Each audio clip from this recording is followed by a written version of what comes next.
जागतिक हास्य दिनानिमित्त नवचैतन्य हास्ययोग परिवारातर्फे हास्य दिन बालगंधर्व रंगमंदिर येथे हसत हसत साजरा झाला।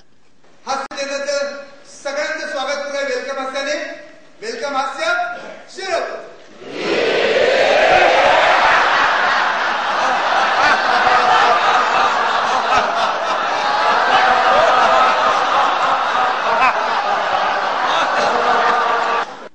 ताणतणाव आणि उगाचीच हुरहुर मनुष्याला हसण्यापासून दूर नेते।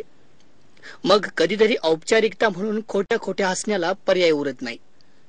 यावर साधासा उपाय म्हणून पुणे शहरात 1997 साली हास्य मंडळ स्थापन झालं आणि अल्पावधीतच मंडळाचं रूपांतर परिवारात होऊन शहर आणि जवळपास परिसरातून तब्बल 10,000 सभासद झाले।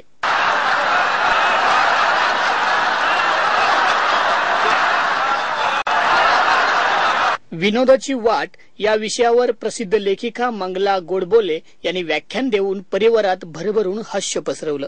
सहसा आपल्याला माहितीये की सुशिक्षित घरामध्ये चहा पितात की आता चला असं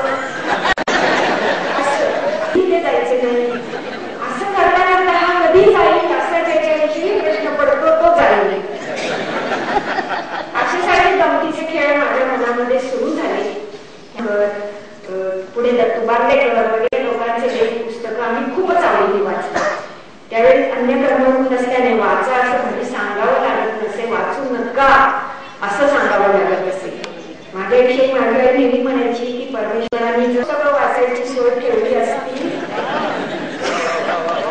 तर तू 2 पुस्तकं सुद्धा पहिले वाचली असतीस असं माझी आई म्हणायची माझ्याविषयी। इतका वाचनाचा वेळ किंवा इतका त्यातनं न संपणारा आनंद मिळते आपल्याला सर्वांना माहिती आहे ना, माझ्या वयाच्या लोकांना तर चांगलं माहिती। या दरम्यान 1 कोटी लिटर पाणी वाचवण्याचा संकल्पही या परिवाराकडून करण्यात आला। या परिवाराला नळ तोट्या भेट म्हणून देण्यात आल्या। परिवाराच्या हजारो सभासदांसोबतच नरेंद्र बराठे, मकरंद टिल्लू, विठ्ठल काटे इत्यादी मान्यवर उपस्थित होते।